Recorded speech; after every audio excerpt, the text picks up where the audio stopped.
bonjour à tous, j'espère que vous allez tous bien. Aujourd'hui on se retrouve pour les sorties livresques du mois d'avril. Comme d'habitude je vais commencer par les suites et ça va être rapide puisque j'en ai qu'une à vous présenter. C'est le tome 2 de la saga Lightlark d'Alex Aster qui sortira aux éditions Lumen. Pour rappel, la saga Lightlark c'est une saga de fantasy dans laquelle il y a 6 royaumes. Tous ont été maudits d'une manière ou d'une autre. Nous on suit précisément la maîtresse, reine, je sais pas comment dire, qui règne sur un royaume dans lequel tous ceux qui tombent amoureux sont voués à tuer l'être aimé. Voilà. Tous les 100 ans, les 6 dirigeants de ces royaumes se réunissent sur une île qui réapparaît pour l'occasion. Et c'est là leur seule chance de briser cette malédiction, sachant qu'il y en a un qui doit forcément mourir. Mais évidemment, tout ne va pas se passer comme prévu et notre héroïne a un lourd secret qui va peut-être changer entièrement les choses. Saga que j'avais adorée, donc je suis très contente que le tome 2 sorte enfin. En fait, j'ai pas un livre mais deux à vous présenter dans les suites, puisque sortira la suite du roman Lucia de Bernard Meunier, donc aux éditions XO toujours. Je pensais que c'était deux histoires indépendantes, mais au final non. Donc il faut avoir lu Lucia pour lire Les Effacés. On va passer au one-shot. On va commencer avec un roman historique, La librairie des faux-semblants de Louise Fane. Dans ce roman qui se passe en 1962, donc en pleine guerre froide, avec la menace constante d'une bombe nucléaire, d'une guerre nucléaire même, on suit Cécile qui travaille à Londres dans une librairie spécialisée en ouvrages anciens et rares.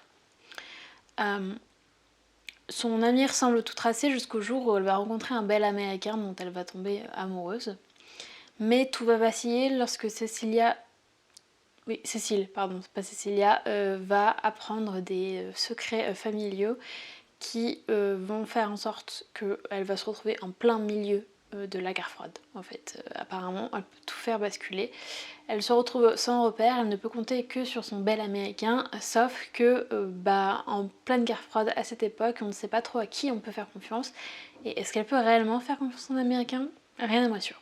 Ensuite, on va passer à un thriller qui, je pense, est du young adult, puisque c'est L'arme du crime de François Gravel. Dans ce roman, on suit Alec, un an après l'accident qui a tué son père à vélo, qui assiste au procès de celui qui a commis cet accident et qui est en colère, puisque l'homme en question n'a été que d'une légère peine. Et on dit que la colère est très mauvaise conseillère, mais il va aussi se rendre compte que la colère peut apporter des pouvoirs qui vont lui permettre peut-être de venger son père. Ensuite, on va repasser à un roman historique et je vous préviens, il y en aura pas mal ce mois-ci, je sais pas ce qui se passe. Ils ont tous décidé de sortir en même temps. Je veux parler de Quand le vent se lèvera de Heather Morris. Contrairement aux autres romans que je connais de l'autrice, ça ne se passe pas durant la Shoah, mais ça se passe toujours pendant la Seconde Guerre mondiale, mais du côté de l'Asie, puisque en plein milieu de cette guerre, Singapour est tombé aux mains des Japonais. Et lorsque c'est arrivé, un navire a pris la mer pour évacuer les femmes, les blessés, les enfants. Sauf que le navire en question va couler. Mais vont en réchapper une infirmière australienne et une musicienne britannique qui vont se lier d'amitié puisqu'elles vont toutes les deux être transférées dans un camp pour prisonniers au beau milieu de la jungle. Et l'amitié est peut-être la seule chose qui va les sauver. Comme d'habitude avec Heather Morris, c'est inspiré d'une histoire vraie qu'on lui a racontée, légèrement romancée puisqu'il faut bien combler les trous, mais à la base c'est quand même une histoire vraie. On va continuer avec les livres historiques, avec les livres disparus de la 5e avenue de Fiona Davis. Dans ce roman, on a une double temporalité puisque dans les deux, des livres vont disparaître. La première temporalité, c'est en 1913 où on suit une jeune femme qui à première vue a tout pour être heureuse, puisque son mari est le surintendant de la bibliothèque de New York, donc plutôt un poste assez prestigieux, mais ça ne va pas lui suffire. Elle va reprendre ses études pour journaliste et durant ses études, elle va être amenée à aller aux quatre coins de la ville. Elle va être amenée surtout à faire la connaissance d'un club en particulier qui est mené par des femmes, entièrement féminins d'ailleurs, dans lesquels les femmes sont encouragées à proclamer haut et fort leurs opinions, ce qui va la pousser à remettre en question son rôle de femme meneuse de ménage, on va dire ça comme ça. Et tout va basculer lorsque des livres vont mystérieusement disparaître dans la bibliothèque. La seconde temporalité, c'est en 1993 où on suit Sadie qui vient d'obtenir le job de ses rêves puisqu'elle vient de devenir la conservatrice de la New York Public Library, je crois que c'est ça. Et elle se débat en parallèle pour avoir l'héritage de sa grand-mère.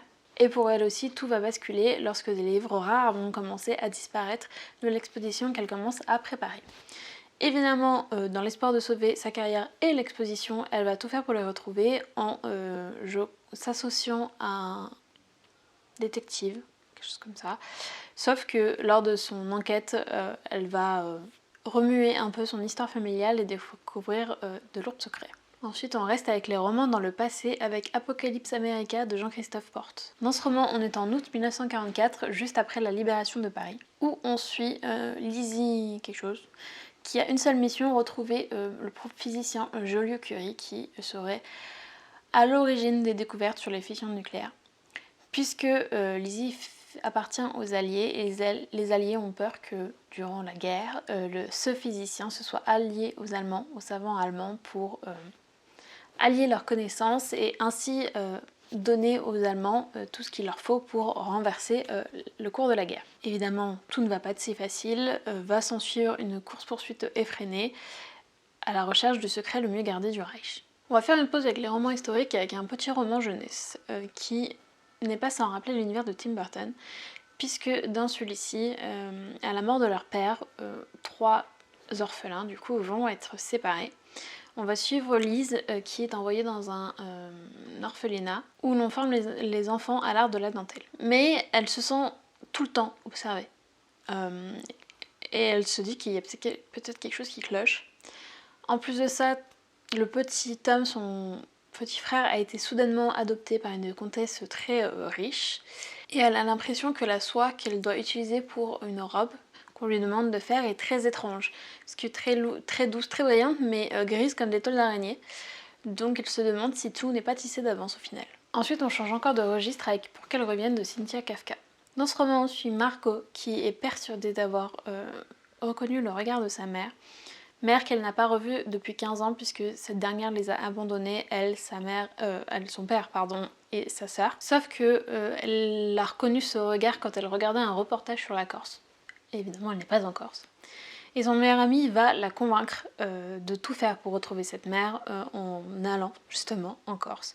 Le problème c'est qu'elle ne sait pas quoi lui dire en fait. Et donc ça va être la traque pour retrouver cette mère et aussi la traque pour savoir ce qu'elle va lui dire une fois qu'elle l'aura retrouvée. Ensuite on change complètement de registre avec un roman d'horreur je dirais, avec La psy de Freida McFadden. Dans ce roman on suit un couple qui recherche une maison et qui vont être amenés à visiter la maison d'une psychiatre, un ou une, je ne sais plus. Seulement, une tempête va les bloquer dans cette maison, et pour passer le temps, ils vont décider de visionner des cassettes qu'ils ont trouvées qui recueillent les témoignages des différents patients qui ont mené la psychiatre à disparaître. On est sur la bonne ambiance, hein. Ensuite, je vais vous parler de Efface-moi si tu peux de Aurélia Desmarliers. La question qui se pose dans le résumé, c'est qu'est-ce que vous ferez si on vous disait si tu peux faire disparaître des personnes, qui ce serait? C'est la question qu'on va poser à notre héroïne, plus précisément le robot créé par son père va se pointer un jour à sa porte et va lui poser cette question. Convaincue que c'est une blague, elle va citer 5 noms. Sa prof de maths, le garçon qui la harcèle, la petite amie de son meilleur ami, une rivale, une influenceuse aussi. Et elle va se coucher, sauf qu'en arrivant au lycée, elle va se rendre compte que des choses ont changé. Et finalement, peut-être que ces personnes ont réellement disparu au final. Ensuite, on va repasser à du mystérieux avec Ce que cachent les jupes des filles de Cécile Astachenko. Dans ce roman, en 1975, une petite fille a disparu. Hélène, qui avait 11 ans et qui a disparu le soir du bal d'hiver sans laisser aucune trace. 20 ans plus tard, on n'a retrouvé ni son corps, ni Hélène du coup. Pourtant, la ville est petite, donc ils auraient dû la retrouver. Maintenant, on est en 1992 et son amie Hortense est hantée par les souvenirs de son enfance. Et elle va être amenée à retrouver ses anciens camarades au cours d'une soirée. Mais quelque chose ne va pas puisque Hortense reçoit des marguerites. Des marguerites semblables à celles que Hélène faisait. Donc, qui est-ce qui lui envoie ces marguerites? Quel secret chaque enfant avait-il à cacher à l'époque? Qu'est-ce qui est réellement arrivé à Hélène? Il faudra le lire pour savoir. Ensuite, on passe à un thriller avec La Meute de Olivier Ball. Dans un guet, dans toute la France, des nobles sont assassinés avec tous le même mode opératoire et tous ont une signature apposée sur leur meurtre, celle de l'Ange Noir. Ensuite, Sofia Giordano qui est chargée de l'enquête et qui pour ça va intégrer la Meute, qui est un groupe identitaire au rite inspiré du Moyen-Âge. Et pour être accepté dans les rangs de la meute, il faut passer une série d'épreuves. Ensuite, on va repasser à du young adult avec The City of Stardust de Georgia Summers. Dans ce roman, on suit les Everly, qui est une famille qui est maudite depuis des générations et des générations, sauf qu'ils ne savent absolument pas pourquoi. Tout ce qu'ils savent, c'est qu'à chaque génération, le membre le plus probataire de la famille disparaît. En réparation d'un crime dont personne ne se souvient. À chaque fois, celle qui vient la chercher, la mystérieuse et glaçante Pénélope, a l'air de ne pas souffrir du temps qui passe. Et pour elle, une dette c'est une dette. Et nous, on va suivre Violette qui est désespérée quand sa mère va disparaître au beau milieu de son bureau. Et elle va vite comprendre que la seule qui reste après sa mère, c'est elle. Donc pour se sauver et pour essayer de sauver sa mère, elle va tout faire pour annuler cette malédiction. Voilà pour ma sélection des sorties du mois d'avril. Je vous avoue que j'étais très exigeante parce que il y en a vraiment beaucoup qui me faisaient envie, mais si je les mettais tous, la vidéo serait beaucoup trop longue à mon goût. Donc voilà. Je sais pas ce qui se passe avec les sorties historiques, mais il y en a beaucoup ce mois-ci. Tant mieux, vous me direz, j'aime bien ça. Mais j'étais très étonnée, c'est rare qu'on en voit autant d'un coup. J'espère que cette vidéo vous aura plu.